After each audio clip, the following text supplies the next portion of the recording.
오늘 말씀은 요한복음 5장 26절에서 30절까지 말씀입니다. 요한복음 5장 26절에서 30절을 우리 다 같이 한 목소리로 읽어보겠습니다. 시작. 아버지께서 자기 속에 생명이 있음같이 아들에게도 생명을 주어 그 속에 있게 하셨고 또 인자됨으로 말미암아 심판하는 권한을 주셨느니라.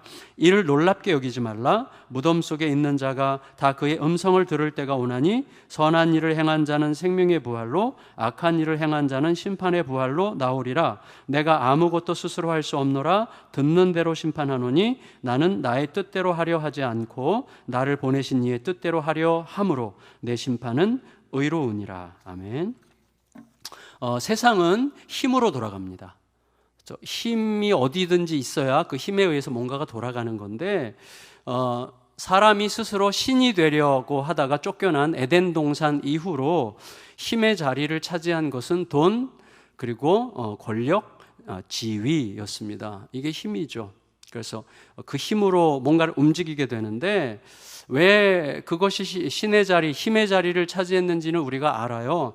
이것들만큼 손쉽고 수월하게 우리로 하여금 스스로 신이라도 된 듯 느끼게 해주는 그 신속하고 유용한 것들이 없기 때문이죠. 돈과 권력과 지위는 우리를 신처럼 느끼게 하는 가장 손쉬운 요소들이죠. 사람들은 힘 있는 자에게 귀를 기울여요. 그래서 내가 힘을 가졌다 싶으면 사람들이 자꾸 물어오죠. 귀를 기울이죠. 근데 사람들이 귀를 기울이는 이유는 변화되기 위해서가 아니라 자기도 힘을 갖고 싶기 때문이죠. 따라서 그에게 힘이 생기면 더 이상 귀를 기울이지 않는 거예요. 그러니까 돈과 권력과 지위로 보장되는 힘에는 끝없이 뭐만 있어요? 투쟁만 있는 것이에요. 투쟁. 이건 사실은 제 얘기가 아니라 홉스라는 철학자 얘기죠. 근데 여러분, 그거는 세상을 돌리는 진정한 힘이 될 수 없는 거예요. 그래서 그 힘의 끝은 항상 투쟁이니까. 하지만 우리가 알고 있는 다른 힘이 있습니다. 그러니까 돈과 권력과 지위보다 더 크고 더 위대한 자기 희생적 사랑의 힘이라는 거예요. 대다수 사람들에게 그렇게 매력적이지 않아요. 그게 얼마나 매력적인가 하는 것을 막연하게 느끼지만 실제로는 매력을 못 느껴요. 그만큼 버겁기 때문이에요. 그 자기 희생적 사랑의 힘을 쓴다고 하는 것은 너무나 버거운 일이죠. 근데 그게 버겁게 느껴지는 진짜 이유는 그 힘의 실체를 아직 모르기 때문입니다. 따라서 우리가 그 자기 희생적 사랑의 힘의 고귀함과 아름다움을 진실로 알고 그 힘에 흠뻑 취할 수만 있다면 우리들은 버겁더라도 그 길을 기꺼이 갈 수 있게 될 거예요. 그 길을 위해서 돈과 권력과 지위를 기꺼이 낭비할 수도 있고 희생할 수도 있어요. 오직 그 힘만이 세상을 바꾸는 메신저들을 움직이는 힘입니다. 그래서 메신저들의 힘은 바로 그것이죠. 생각해보면 세상에 존재하는 모든 유용하고 유익한 시스템들 안에는 그 힘이 작동하고 있는 거예요. 가장 단순하고 유치한 예로 자동차를 생각해보세요. 강력한 엔진이 핵심이잖아요. 강력한 엔진으로 돌아가는 거예요. 그렇지만 실제는 엔진을 돌리는 힘은 자기를 태우는 연료죠. 여러분, 죽음으로 살리는 것이 만물의 이치예요. 아버지가 아들에게 꼼짝 못하는 이유는 뭐예요? 자기 희생적 사랑의 힘 때문이죠. 근데 그 힘이 아들에게 진정으로 통하게 되는 날이 온다면 그날부터 아버지에 대한 아들의 순종에는 자발적 희생성이 깃들기 시작하는 거예요. 너무나 많은 아버지들이 그 힘의 실체를 모르기 때문에 계속해서 자발적 희생성이 자연스럽게 깃들도록 하는 길, 너무 버거우니까, 그리고 사랑의 힘을 아직 충분히 알지 못하니까 그 길을 잘 안 가려고 할 뿐이죠.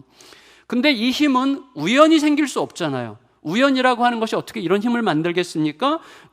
죄악으로 뒤틀어진 자연이 주는 선물도 아닐 거예요. 오직 만물의 근원, 생명의 근원, 지극히 인격적이신 성삼위 하나님, 특히 우리 계속 그 주제가 되고 있는 아버지와 아들, 아버지 하나님과 아들 예수님 사이에 지극한 사랑과 신뢰의 관계에서만 나오는 힘이죠.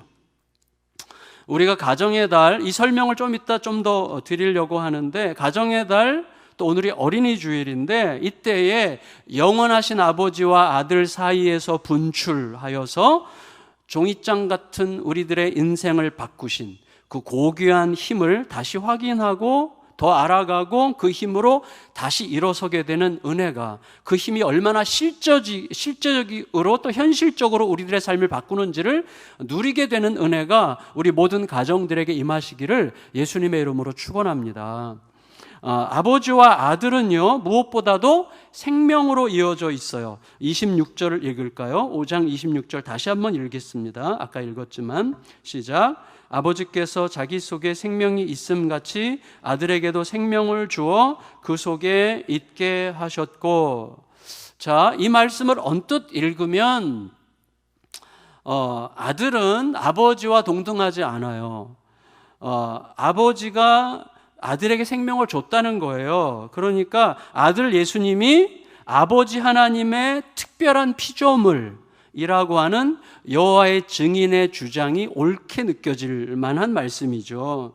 근데 만일에 아들 예수님이 하나님의 특별한 피조물에 불과하다면 지난 2000년 동안 예수님을 성자 하나님으로 고백해왔던 초대교회 사도들과 모든 신실한 선교사들과 모든 성도들이 전하고 누려왔던 복음에 치명적 오류가 있었다고 인정해야만 하는 거예요. 그리고 예수님을 하나님의 본체이시지만 자기를 비워 종의 형상을 가지신 하나님의 아들이라고 고백하면서 누려왔던 수많은 성도들의 확신과 위로들도 피조물을 신이라고 부르는 신성 모독적 전제 위에서 생긴 오해 때문이었다고 말해야 되는 거예요. 만일에 이 말씀을 문자적으로 받아들인다면, 하지만 우리는 이미 뭘 알고 있는가 하면 어떤 단어나 구절의 진정한 의미를 결정하는 것은 문맥이죠. 문맥이 굉장히 중요하죠. 따라서 이 말씀의 진짜 의미는 문맥의 흐름에서 파악돼야 됩니다. 자, 예수님의 이 말씀의 배경이 뭐예요? 안식일 논쟁이에요. 예수님께서 안식일에 베데스다 연못에서 38년 된 병자를 일으키셨죠. 그리고 그 병자가 자기가 누웠던 자리를 들고 일어나서 걸어다니는 걸 보고 유대 종교 당국자들이 뭐라고 그래요? 유대 안식일 준수법 위반이라고 문제 삼았어요. 그것에 대해서 예수님께서 뭐라고 대답하셨어요? 아버지가 안식일에도 아버지가 일하시니 아들도 일한다, 이렇게 말씀하셨어요. 그런데 그렇게 예수님께서 아버지가 일하시니 아들도 일한다 라고 대답하신 것에 대해서 종교 당국자들이 굉장히 불쾌했죠. 죽이고 싶을 만큼 불쾌했다고 기록되어 있는데, 그 이유를 요한복음을 기록한 요한이 어떻게 해석했는가 하면, 그것은 예수님이 자기를 하나님과 동급으로 삼고 있는 거라고 그들이 생각했기 때문이라고 해석했어요. 18절을 보면, 지난번에 우리가 살펴봤지만 18절 읽겠습니다. 시작. 유대인들이 이로 말미암아 더욱 예수를 죽이고자 하니 이는 안식일을 범할 뿐만 아니라 하나님을 자기의 친아버지라 하여 자기를 하나님과 동등으로 삼음이로라 그랬어요. 보세요. 그러니까 그 현장에 같이 있던 요한의 관찰에 따르면 예수님의 말씀을 들은 유대인들이 예수님에게 자신을 하나님과 동등하게 여기려고 하는 의도가 있었다는 것을 간파했다는 거예요. 유대인 종교 당국자들이. 그리고 요한은 유대인들이 예수님을 그렇게 생각하고 있다는 그들의 생각을 간파한 거죠. 그래서 이런 식으로 기록한 건데, 따라서 만일에 예수님에 대한 유대인들의 그런 생각이 오해였다면 예수님은 자기가 하나님과 지금 동등한 존재라고 주장하고 있는 것은 아니라는 것을 입증하는 방식으로 말씀하셔야만 하는 거죠. 그런데 하나님은 오히려 예수님이 스스로를 하나님과 동등하게 여기고 있다고 생각하는 그들의 생각을 마치 입증이라도 하듯이 계속해서 그런 식으로 말씀하고 계셨어요. 그래서 19절에서는 아버지가 행하시는 것을 아들도 행한다라고 말씀하심으로써 아버지와 아들의 동등성을 이야기하셨고, 특히 죽은 자를 살리는 일과 심판하는 일은 역사 이래로 모든 유대인들에게는 오직 하나님께 속한 일인데, 예수님은 그 일을 아버지가 아들에게 맡기셨다고 말씀하심으로써 아버지와 아들의 동등함을 입증하셨단 말이에요. 그렇다면 조금 아까 우리가 읽었던 26절 말씀은 아버지가 아들에게 생명을 줬기 때문에 아들은 아버지의 피조물이다, 이런 식의 단순 논리로 말할 수 없는 본문이라는 거예요. 특별히 26절에 어떻게 기록되어 있는가 하면, 무엇보다도 아버지가 아들에게 생명을 주신 방식인데 뭐라고 그랬어요? 26절을 다시 볼까요? 26절. 아버지께서 자기 속에 생명이 있음같이 아들에게도 생명을 주어, 이렇게 말씀하셨어요. 그러면 상식적으로 한번 생각해 보세요. 아버지가 자기 속에 생명이 있음같이 아들에게 생명을 주셨다고 할 때, 자, 우리 아버지들, 저도 아버지인데, 우리 아버지들은 모두가 이런 대목에서 약간 좀 열등감이 느껴지는데 아들이 없어가지고, 근데 우리 아버지들은 모두가 아들에게 자기 안에 있는 생명을 준 자들이죠. 그러면 아버지가 자기 안에 생명이 있는 것 같이 아들에게도 생명을 주었다고 말할 때 그것은 아버지가 아들보다 우월하다는 뜻입니까? 아들과 아버지가 하나의 생명으로 이어져 있다는 뜻입니까? 그거 말할 필요도 없는 거죠. 따라서 26절 말씀은 아버지가 자기 안에 있는 영원한 생명을 아들 안에 있는 영원한 생명과 영원토록 연합하셨다는 선언의 말씀이에요. 이때 연합의 조건은 뭐예요? 계속해서 제가 거듭 반복해서 말씀드리지만 연합의 조건은 자기 희생적 사랑과 신뢰여야만 하는 거예요. 거듭 말씀드리지만 사랑과 신뢰가 없으면 살아도 사는 게 아니에요. 그렇죠? 우리가 불행을 느낄 때, 죽고 싶을 때, 이 세상을 하직하고 싶을 때는 항상 내 안에 사랑과 신뢰가 없을 때예요. 사랑과 신뢰가 없으면 살아도 사는 게 아닙니다. 우리가 행복하다고 느낄 때, 사는 게 너무 만족스럽다고 느낄 때는 항상 내 안에 사랑과 신뢰가 있는 거예요. 누군가의 자기희생적 사랑과 신뢰가 우리 속에서 살게 하는 능력과 힘이 되는 거예요. 그게 우리 인생의 진실이에요. 그래야 생명이죠. 그러니까 자기희생적 사랑과 신뢰의 방식의 연합이 아니라면 그건 생명일 수 없는 거예요. 더구나 생각해 보세요. 만일에 아들이 아버지의 피조물에 불과하다면 생각해 보세요. 아버지 하나님이 아들 예수님을 통해서 우리들을 아들로 받으셨다고 하는 그 사실과 우리에게 아버지의 사랑을 영원토록 쏟아부어 주실 것이라는 그 약속에 대해서 우리들은 약간 석연치 않아 해야만 해요. 그리고 좀 불안해해야만 해요. 왜냐하면 생각해 보세요. 자, 하나님이 아들이 피조물이라면 하나님은 영원토록 홀로 고독한 뒷방 할아버지처럼 존재하시던 홀로 존재하는 하나님이셨어요. 이슬람의 알라처럼. 여러분, 만일에 그런 하나님이시라면, 그리고 그 하나님이 영원의 어떤 시점에 스스로 외로움을 느끼시고 사랑과 신뢰라고 하는 새로운 관계를 맛보고 싶은 마음 때문에 아들을 창조했고 아들에게 생명을 불어넣었고 아버지와 아들의 관계를 시작하신 거라면 이 사랑과 신뢰에는 이미 영원적 기원이 없는 거예요. 영원적 기원이 없는 거예요. 그러니까 그 사랑과 신뢰라고 하는 것은요, 얼마나 실험적이고 실험적인 만큼 얼마나 제한적이고 불안한 것입니까? 우리가 우리를 부르시고 아들 삼으신 하나님 아버지에 대해서 영원한 사랑과 신뢰의 관계를 완전히 믿고 소망할 수 있는 이유는 아버지가 영원 전부터 아버지셨고 아들이 영원 전부터 아들이셨고 그에 따라서 아버지와 아들 사이의 사랑과 신뢰 역시 영원 전부터 흘러넘치고 있었기 때문에 영원한 소망이 될 수 있는 거예요. 이거는 사실은 제가 설명을 했지만 이 기본적인 논리는 그 마이클 리브스라는 분의 선하신 하나님이라는 너무나 귀한 책인데 그 책의 핵심 내용이에요. 여러분, 이런 자기희생적 사랑과 신뢰가 우리에게 다가오는 방식이 있어요. 자, 하나님의 그 자기희생적 사랑과 신뢰가 우리에게 어떤 식으로 다가왔는가 하면 심판으로 다가온 거예요. 심판. 어떤 심판이냐면 아들의 자기희생적 사랑의 심판. 27절 읽겠습니다. 27절 시작. 또 인자됨으로 말미암아 심판하는 권한을 주셨느니라. 자, 이게 무슨 말씀이에요? 인자됨으로 말미암아 심판의 권한을 주셨느니라. 이 말은 아들이 인자가 되는 조건으로 심판의 권한을 받았다는 뜻이라기보다는 오히려 아들 예수님의 인자되심, 사람의 아들 되심이 곧 심판의 본질이었다는 거예요. 우리가 알아요, 그 내용을. 열방을 다스리시는 주권자이신 아들 하나님이 사람으로 오셔서 사람들을 대신하여 심판을 받으시는 거예요. 그래서 심판의 저주를 대신 뒤집어 쓰고 심판의 저주를 만족시키고 대신에 사람들에게는 자기 희생적 사랑과 신뢰의 강수를 흘려보내서 그것을 받으면 구원이고 거절하면 저주가 되는 방식의 사랑의 심판을 행하셨다는 거예요. 그것을 위해서 아들은 그 사랑의 흔적, 십자가의 상처를 영원히 소유한 자가 되기로 작정하신 거죠. 한겨울에, 제가 이미 말씀드린 적이 있어요. 제 이야기인데, 한겨울에 온수관이 없는 집에서 뜨거운 물을 데우기 위해 불 켜놓은 채 잠들었던 그 아들로 인해서 타오르는 불을 끄기 위해 발바닥에 극심한 화상을 입었던 엄마가 오히려 그런 집에서 살게 해서 미안하다 이렇게 하실 때 그 엄마의 상처는 그 아들의 영혼에 눈부신 사랑을 창조하는 가장 아름답고 존귀한 심판이었어요. 그 상처가 심판이에요.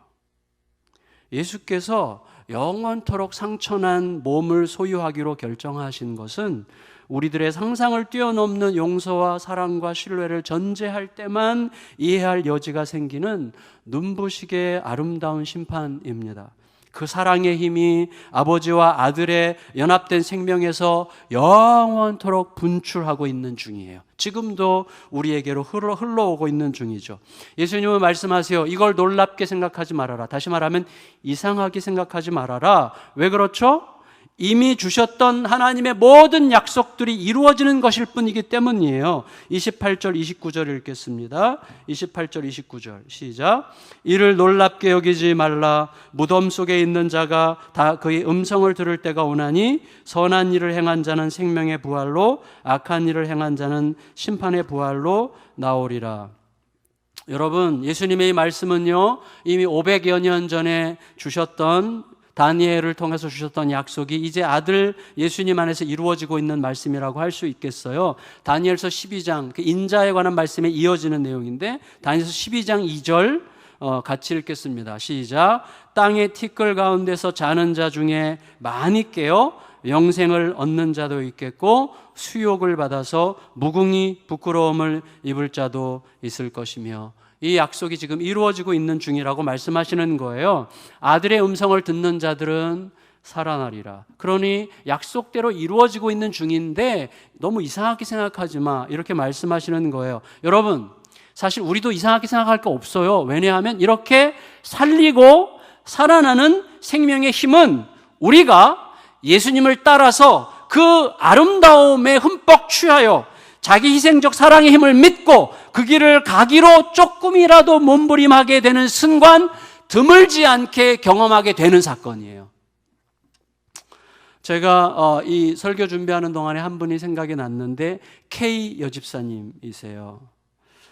등록한 지 한 4년 되시는 집사님이세요. 작년 연말에 우리 조광재 목사님이랑 같이 신방을 했습니다. 제가 어제 전화를 드려서 잠깐 소개해도 되겠냐고 그랬더니 감사하다고 해주셨어요. 그래서 제가 허락을 받고 소개를 하게 됐는데, 작년 연말에 신방을 하니까 그 남편이 오랜 세월 동안 술과 함께 지내다가 재산을 다 잃고 가난 말기에 이르렀다는 것을 이제 알고 이제 가게 됐어요. 남편이 교회는 못 나오고 계셨는데 그날 신방하는 자리에 나오셨어요. 그래서 배에는 복수가 너무 가득 차가지고 정말 제가 보기에도 너무 미안하고 안쓰러울 정도로 숨을 헐떡이면서 거실에 나와서 같이 대화를 나누었습니다. 그리고 K 집사님은 많이 지쳐 있으셨어요.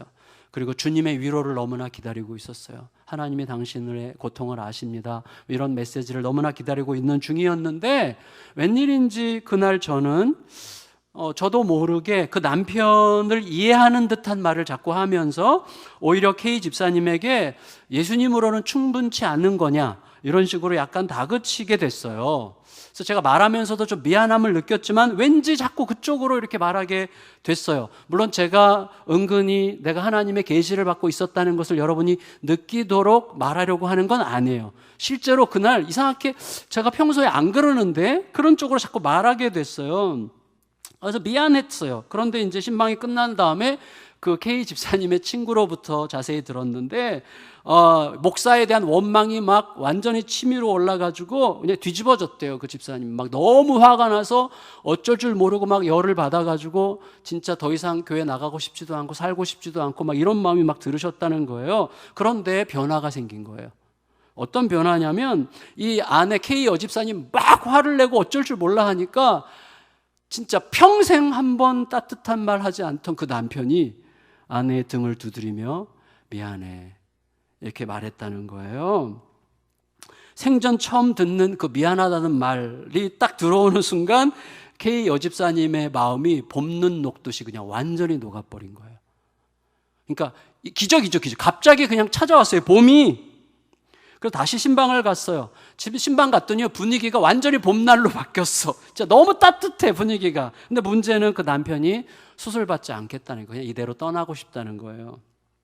그래서 제가 이번에는 남편에게 강하게 말하게 됐어요. 남편에게 좀 강하게 말하면서 살아야 되는 이유를 설명해요. 당신은 죽을 자격이 없다. 이제껏 제대로 사랑해보지도 못한 주제에 어떻게 죽냐. 사랑하기 위해서라도 꼭 살아야 된다. 그럼 미션을 줬어요. 그랬더니 남편이 감사하게도 받아들였어요. 받아들여서 지난 1월 달에 간 이식 수술을 받았는데 그 남편이 이식받은 그 간은 아내의 간이었어요. 아내가 자기 간을 떼어서 이제 이식 수술을 했고 잘 회복 중이세요, 지금. 그러니까 이 부부를 생각하면 참 기뻐요. 그래서 이번 주 목요일에 다시 이제 만나기로 했는데, 여러분, 자기 희생적인 사랑은 영원하신 아버지와 아들로부터 흘러와서 우리를 통과하여 가족과 이웃을 살게 하는 생명이에요. 그 생명을 담은 진정한 메신저는 새로운 메신저를 창조하게 되어 있어요. 따라서 우리 자녀들을 그런 아름다운 메신저로 살게 하려면 부모들이 그런 예수 그리스도로부터 흘러오는 그런 사랑과 신뢰의 메신저 되기를 갈망해야만 하는 거고, 그게 어린이날에 우리가 기억해야 될 너무나 소중한 주제입니다. 그냥 가볍게 자녀를 사랑하자 이렇게 말할 수 있겠지만 사실은 거기에는 비장한 사랑이 들어가지 않으면 불가능한 이야기죠. 부모와 자녀가 자기 희생적 사랑의 생명으로 연결되어 있는지를 진짜 진지하게 묻는 시간이어야만 합니다. 그런데 예수님은 놀랍게 여기지 말라고 했지만 사람들은 놀래요. 사람들이 이상하게 생각해요. 예수님의 말씀을 되지도 않는 말인 것처럼 이상하게 여겨요. 이유는 예수님의 말씀에 문제가 있기 때문이 아니라 자기 안에 오류가 있기 때문이에요. 생각해 보세요. 38년 된 병자가 살아났어요.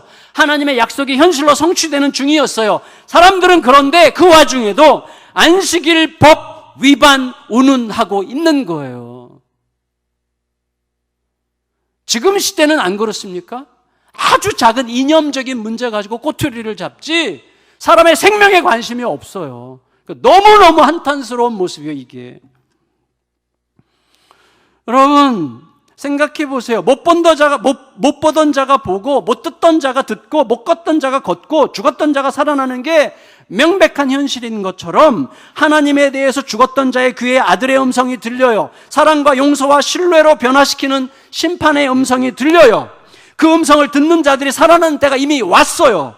세상이 어떻게 돌아가는 것처럼 보이건 간에 예수님의 그 진실이 우리들의 현실이에요. 그리고 그 현실이 완성된 형태로 오게 되는 그날까지 세상은 계속 이런 일이 눈에 보이지 않게 보이게 일어날 거예요. 생명의 부활과 심판의 부활로 나뉘게 될 것이고, 그때 아버지와 아들이 완전히 연합하여 하나하셨고, 바로 그 힘에서부터 모든 게 새로워질 수 있는 힘이 흐르고 있었다는 것을 그때 깨닫게 될 것입니다. 30절 읽겠습니다. 30절 읽고 말씀을 정리할게요. 시작.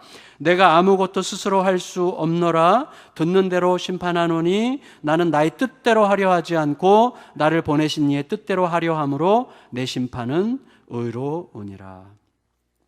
여러분, 아까 예수님께서 말씀하셨던 선한 일을 행한 자가 생명의 부활로, 악한 일을 행한 자가 심판의 부활로 나올 거라고 하셨는데, 이때 중요한 것은 뭐예요? 뭐가 선한 일이고 뭐가 악한 일이냐 하는 거예요. 우리가 항상 선악을 내 수준에서 생각하지 않도록 조심해야 되죠. 우리들은 아마 이미 알고 있을 거예요. 우리가 생각해 보세요. 사람들이 어떤 특정한 악한 일에 대해서 침 튀기면서 비난할 때가 있어요. 그리고 그 비난할 때 우리는 그 비난에 공감할 수 있습니다. 저 죽일 놈 막 이렇게 말할 때 그 비난에 공감할 수 있어요. 그렇지만 비난하는 자에게는 공감하기 어렵습니다. 이거 우리가 잘 구분해야 돼요. 그 비난에는 공감할 수 있지만 그렇게 비난한다고 해서 비난하는 자가 그런 비난을 할 만한 충분한 자격을 가진 자라고는 절대로 생각하면 안 돼요. 생각할 수도 없어요. 여러분, 비난하는 자가 비난받는 자보다 옳다고 생각하기는 너무나 어려운 거예요. 우리들은요, 흔히 누군가를 비난할 때 나는 그렇지 않다고 여기고 있는 소위 악한 일에 사로잡히는 거예요. 우리들은 솔직히 사회적 공공성을 해치고 다음 세대의 영혼을 심각하게 훼손시키는 사악함에 분노하는 건 너무나 당연하고 분노해야만 됩니다. 예수님께서도 누군가를 실족시키는 자는 차라리 목매달고 죽는 게 낫다고 말씀하실 정도였어요. 그런데 우리들의 경우에 그 순간에도 나의 내면을 들여다보지 않으면 우리들은 자기도 모르게 선을 말하면서 악한 일을 행할 수 있는 자들이죠. 우리가 알잖아요. 악의 기원이 뭐예요? 내 자신이 선과 악의 기준이라도 되는 듯 여기는 것. 이게 악의 기원이에요. 따라서 선한 일이란 뭐예요? 선한 일은 선한 일을 행하는 자는 생명의 부활로, 악한 일을 행하는 자는 심판의 부활로 나오리라고 말씀하실 때 그 선한 일은 뭐예요? 나와 세상을 향한 하나님의 사랑으로 대답하는 것. 그게 선한 일이고, 악한 일은 내 자신의 교만과 욕망에게 대답하는 것. 이게 악한 일이죠. 제가 사실 그 비슷한 것을 최근에 깨달았는데, 아까 말씀드렸던 그 마이클 립스의 삼위일체에 관한 책을 제가 읽으면서 완전히 희열에 빠졌어요. 그래서 제가 삼위일체에 관심이 있어서 그 책들 몇 권을 놓고 읽고 있는데, 여러분, 그런데 제가 완전히 희열에 빠지고 막 기뻐하고 있는데 하나님께서 뭔가를 알게 하시는 느낌이 들었어요. 뭐냐면 어느 순간에 내가 이토록 기쁜 이유가 뭘까? 내가 이토록 기쁜 이유가 하나님의 뜻을 알고 하나님께 순종함으로 하나님의 생명 안에 더 머무르게 되는 어떤 기쁨 때문이 아니라는 생각을 하게 됐어요. 기뻤던 이유는 하나님의 뜻과 길을 더 잘 알게 되므로 내가 지식적인 지배력을 더 확장한 것 같은 그런 지식적인 지배력을 더 확장한 자가 된 것 같은 느낌 때문에 기뻐하고 있다는 것을 제가 알게 됐어요. 다시 말하면 내가 선과 악을 아는 자로서 뭔가를 좀 더 잘 컨트롤하고 주도하고 다른 사람 세상을 좀 더 잘 판단할 수 있게 된 자가 된 것 같은 느낌을 기뻐하고 있었다는 것을 알게 됐어요. 악함이라고 하는 것은요, 참으로 은밀하고 참으로 교묘하죠. 말씀을 마칠게요. 제가 최근에 여러 번 소개했어요. 로드니 스타크. 또 이분 책을 동시에 읽고 있는데, 그래서 시간이 많으니까. 근데 여러분, 기독교의 차별성에 대해서 이분이 얘기하면서 기독교의 차별성을 말씀과 육신이라고 이야기했어요. 무슨 말이냐 하면 고대 철학자들은요, 자비심이라든지 동정심 이런 것들을 굉장히 값싸게 취급했어요. 유치한 감정으로. 왜냐하면 합리적인 사람이라면 이건 누구나 피해야만 하는, 이 동정심이나 자비심은 누구나 피해야만 하는 성격상의 결함이나 병리적 현상에 불과하다고 이야기했어요. 왜냐하면 노력하지 않은 자에게 도움이나 위안을 제공하는 정의에 반하는 행동이라고 여겼기 때문이에요. 그러니까 인간의 실체를 사실 충분히 덜 파악한 거라고 생각할 수가 있겠는데, 궁극적으로 말한다면 그런 흐름 속에서 플라톤은 자기가 생각하는, 플라톤이 이상적 국가에 관심이 많았잖아요. 국가론도 썼잖아요. 근데 플라톤이 자기가 생각하는 이상적 국가에서는요, 거지들을 국경 바깥에다 내다버릴 작정이었어요. 플라톤의 이상적 국가의 생각이에요. 동정심과 자비심을 필요로 하는 자들은 쓸데없다고 생각한 거예요. 이게 역사에 얼마나 무서운 악영향을 끼칩니까? 근데 그런 시대에 기독교는 자기 희생적 사랑이라고 하는 이상하고도 어색한 가치를 온몸으로 드러냈던 거예요. 그렇게 할 수 있었던 이유는 하나밖에 없어요. 거부할 수 없는 절대자가 그렇게 말씀하셨고 말씀대로 온몸으로 행하셨기 때문입니다. 그에 따라서 그가 가신 길을 따라서 온몸으로 살아보니까 그게 진짜라는 것을 확실하게 알게 됐기 때문이에요. 그에 따라서 초대교회 성도들은요, 소수의 특권층의 충동적인 쾌락 때문에 갈기갈기 찢겨지던 사람의 몸을 하나님의 형상을 담은, 인간성을 담은 고귀한 그릇으로 여겼어요. 그리고 자기 희생적인 사랑으로 온몸으로 그 사랑을 행하려고 몸부림했어요. 그리고 그 힘이 로마와 세계를 뒤집었죠. 다시 말하면 그들이야말로 자신과 세상을 바꾸는 진정한 힘, 자기 희생적 사랑과 신뢰의 힘을 반영하는 메신저들이었던 거죠. 세상은 그 힘으로 움직이는 메신저를 감당할 수 없습니다. 그를 감옥에 가두면 그는 그곳에서 감옥에 갇힌 자리에서 예수님께 더 갇힌 자가 돼요. 더 예수님께 갇힌 자가 됨으로 자유를 누려요. 놀라운 비밀이 있어요. 그래서 예수님께 더 갇힘으로 자유를 누리고 자유의 비밀을 전하는 메신저가 되죠. 감옥이 아니었다면 만날 수 없었을 사람들에게 예수를 전하는 메신저가 됩니다. 그에게 심한 고통을 주면 그는 예수님의 고난을 묵상함으로써 고난의 영광을 말하는 메신저가 돼요. 그의 영혼은 고난 중에 더 맑은 메신저로 거듭나요. 심지어 그를 죽이면 그는 죽어가는 순간에도 하늘 보좌 우편에 앉아 계신 예수를 보죠. 아니, 거기 서 계신 예수님을 보죠. 천사처럼 빛나는 얼굴로 죽음 너머의 밝은 세상을 보는 메신저가 되는 거예요. 우리들은 그런 메신저들로 부름을 받았습니다. 오늘 아들과 아버지에게 더 귀 기울여 듣고 거기에서 분출하는 자기 희생적 사랑과 신뢰로 더 사랑하고 더 신뢰함으로 미련하고 미련 곰퉁이처럼 심지어 어리석게 보일지라도 더 그렇게 함으로써 우리 각자를 있게 하신 바로 그곳에서 아들과 아버지의 아름다운 메신저로 오늘을 살아가게 되기를 진심으로 기대합니다. 그 은혜가 우리 모두를, 우리와 우리 자녀들의 관계를, 우리 가정을, 이 세상을 가득 채우시기를 예수님의 이름으로 축원합니다.